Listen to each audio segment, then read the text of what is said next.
I had always wished that Timothy Dalton had done more Bond films. But what if he did?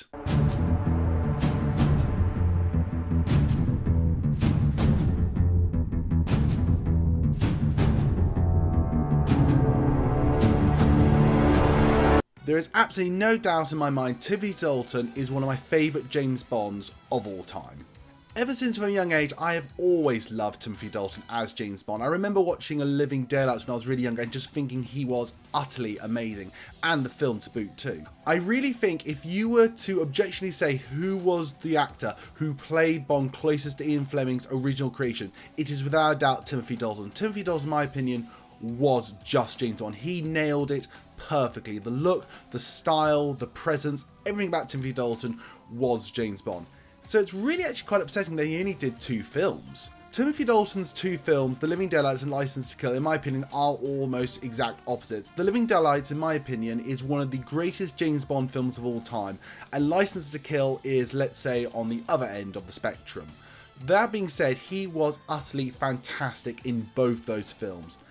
And a lot of people, as well as me, have often wondered, what if he had done more films? Now, I'm not saying films after Licence to Kill like Goldeneye and Tomorrow Never Dies, but what if Timothy Dalton was cast earlier in the franchise and Roger Moore had left a bit earlier? We know he was a favourite for a very long time.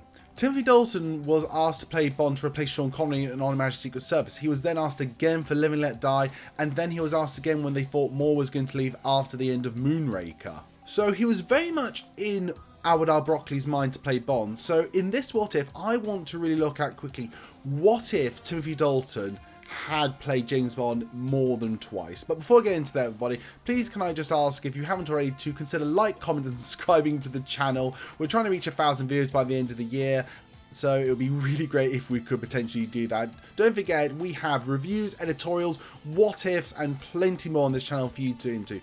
But without that being said, let's get into this what if right here.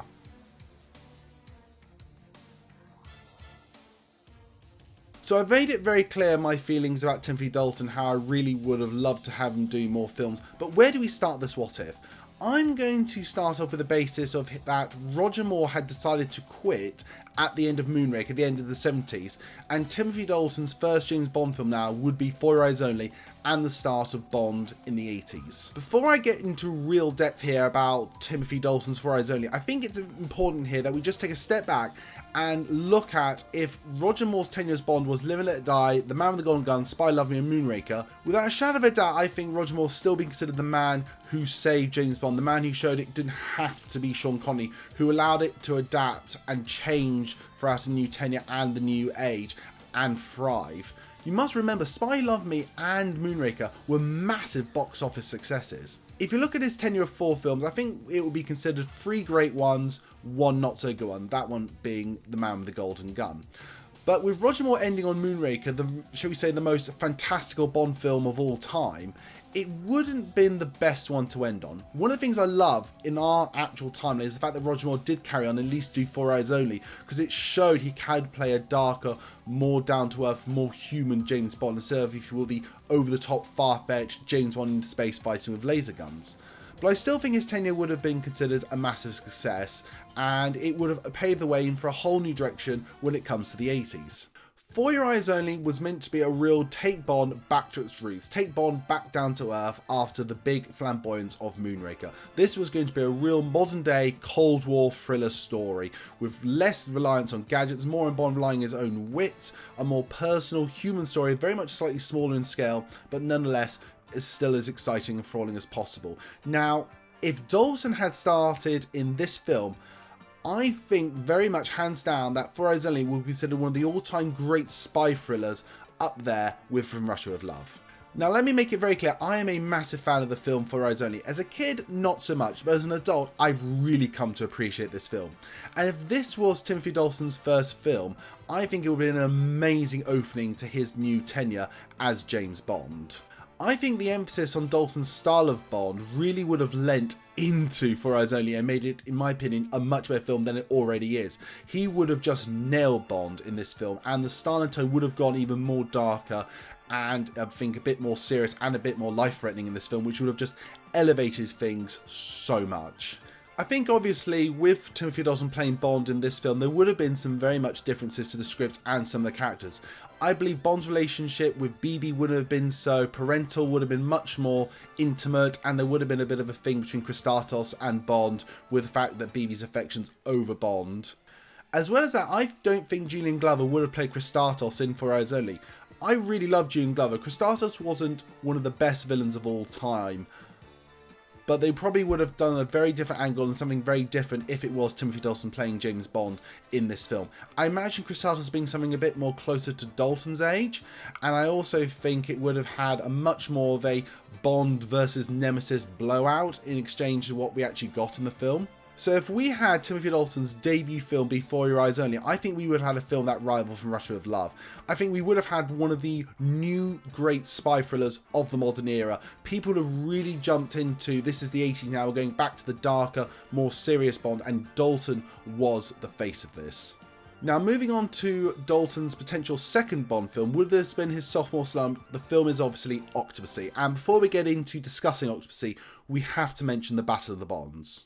For those of you who don't know, in 1983, two competing James Bond films came out. There was the official James Bond film Octopussy, and there was the Kevin McClory produced, Sean Connery-led remake of Thunderball, Never Say Never Again. In the end, of course, Octopussy won, and it proved the point that Bond didn't just have to rely on Sean Connery alone. But this would have to be taken into consideration when it comes to Octopussy. We have the original Bond coming now against the new third James Bond actor. Roger Moore is gone now. This would have been very much a harder, tough battle, I think, than people give it credit for. Even everything I mentioned when it came to 4 Hours Only, I think it would have been a better film. I still think people would have been a bit still iffy on Timothy Dalton, not sure how they really feel about him yet. So you've now got that going against the original James Bond. So who do I think would have won? Well, I still think Octopussy would have won. Octopussy compared to Never Say Never Again is clearly the better film in every way, shape or form. Nothing against Never Say Never Again. And I think this film would have actually more solidified Timothy Dalton in the role of James Bond. You've gone up against the original James Bond and you've stood your ground and you've produced an amazing film here. And people would have been, right, we're settled, it's Dalton is the new Bond, we're going forward with him, and people would just be so excited to see Timothy Dalton in his next film. When it comes to actually now talking about the film Octopussy, this is a film where I think Timothy Dalton would really shine in this movie. Octopussy is, even weirdly enough, more of a Cold War espionage thriller than For Eyes Only was, and Dalton's Bond would have really lent into that, and we could have got some absolutely amazing things. And I also think his style and his approach to Bond would have again made this film even better because of certain thematical changes. My biggest example of that is the safari hunt in Octopussy. It's one of the big standout moments in the film Octopussy, but it is, shall we say, Roger Moore-fied with swinging vines, some silly little sits and whatnot, but it's a great sequence nonetheless. Can you imagine if Dalton was Bond here? How different this whole sequence would be. It'll be nail-biting. It'll be on the edge of your seat. It'll be the dangers of Kamal Khan chasing him with all the dangers of the jungle. It would be absolutely frightening. And it would be what I think it would have in time become one of the most amazing standout sequences in the entire Bond franchise. People would have been talking about that sequence in a whole different way for generations to come. A real masterclass in tension, drama, pacing. I think it would have just, again, it would have elevated it. Another thing I feel we need to talk about here when it comes to Octopussy is Maud Adams. Now, Maud Adams was chosen as a great opposite to Roger Moore because of his certain age, and those two worked off really well together.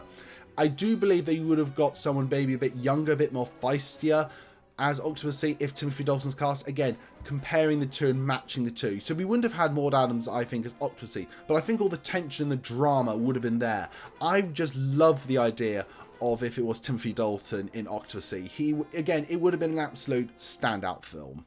We now move on to A View to a Kill. I think this is one question a lot of people ask a lot about when it comes to Timothy Dalton, because a lot of people have in the past said, what if Timothy Dalton had started A View to a Kill instead of For Eyes Only? We really have to discuss for View to a Kill here. A View to a Kill is already one of the most wackiest, weirdest James Bond films, but I also stand by, I think it's one of the really interesting stories in the franchise. You've had such great villain, Christopher Walken, Max Zorin in this film. You've had some great sequences in it, but of all the things in my what if here, I have to say that A View to Kill would have not only surpassed what Roger Moore did if it had Dalton, but it would have been country miles superior. I would have loved to see Timothy Dalton versus Christopher Walken and Grace Jones. That would actually be one of the most amazing things ever. And I also think that Timothy Dalton's Bond would have reacted and you could get something much more interesting against Max Zorin here than you did against Roger Moore. I also think here adding in the more realistic darkness of the Dalton era here, which has been well established, into A View to a Kill, would have just heightened all the senses of this film dramatically. I see nothing but a positive success and much greater story and much greater everything when it comes to A View to a Kill if it had Timothy Dalton. But the question is, would there have been the third triumph? A lot of the times in Bond history, people consider the third films in everyone's tenure to be the best. You got Goldfinger, The Spy Who Loved Me, you got Skyfall, heck, you got World's Not Enough, even though I still stand by Goldeneye as the best, greatest James Bond film of all time. But would A View to a Kill be Timothy Dalton's film of that? And my answer is very simply, yes. I think if Timothy Dalton did A View to a Kill and it was his third Bond film, everything would align here. The style, the way that Bond is different now of the 80s, the villains, everything here would just be working on all cylinders. And I think A View to a Kill would be considered, instead of what it is now, as a bit of a weird one with a very aging Roger Moore.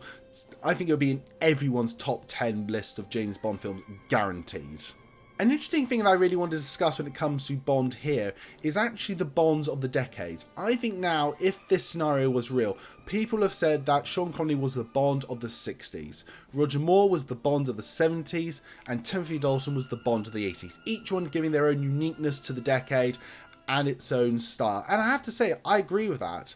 I think by now Timothy Dalton would be considered right up there with the other two Bond actors instead of where he is in our reality. And his Bond, starting the 80s and continuing way through, would be just so amazing. We now in this What If have hit a bit of a tangent. We can either go down two directions. We can look into what if Timothy Dalton still did his original two Bond films and how the audience might have perceived them. Or we could look into saying, what if Timothy Dalton finished at the end of View to Kill, didn't do Living Daylights and Licence to Kill, and another actor was Bond for those films, and how different would they be?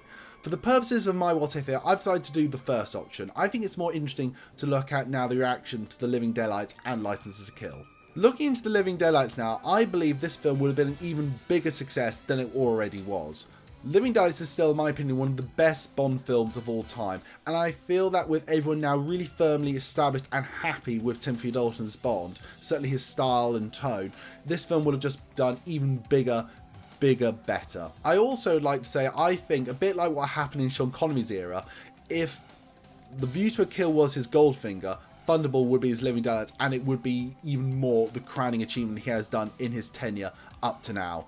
The Living Daylights deserves a lot more praise than I feel it really gets, and Timothy Dalton's performance is fantastic, and now you have a whole audience behind him. So where do you go? Well, you go into Licence to Kill. Licence to Kill is a really interesting one for me because I really was for a while struggling to work out how people might have perceived it after the previous four films. And thinking about it, I think the only option I really had to say is I think Licence to Kill would be considered one of the greatest crowning achievements in the Bond franchise. Now, don't get me wrong, I still feel that Licence to Kill is not one of the best films in the series, but I think at this point you've had a whole decade of people building up to this, if you will, sort of film in Licence to Kill, and people will be ready for it, people will be hungry for it, people will be much more accepting and wanting to see their Bond out of the whole decade go rogue and go after someone because they are really behind him at this point. This film would be considered daring and bold and brilliant and an amazing way for Dalton to end his tenure on, if you will, going full circle of the style of Bond he intentionally wanted to go for, and he finally went with it. The reason I feel that Licence to Kill didn't do as well in our timeline is because it was only Dalton's second film and it was pushing it too far too quickly. At this point we've had 4 films of his style building up to this, and people would just be considered, again, some of the top Bond films of all time would be Licence to Kill, For Your Eyes Only, A View to a Kill, and so many more of his tenure. And with all that being said, that is the end of this What If of if Timothy Dalton had done more Bond films. Again, I want to stress so much, I really wish he had done more Bond films. I think he would have been considered one of the all-time greats, and he will always be one of the all-time great Bond actors to me. But I want to know, everybody, what are your thoughts about it? Do you like this idea of Dalton doing more Bond films? Do you not? I want to know. Comment down below and tell me what you think about this. As always, my name's Henry Stevens, and this is the Bond Geek. Goodbye.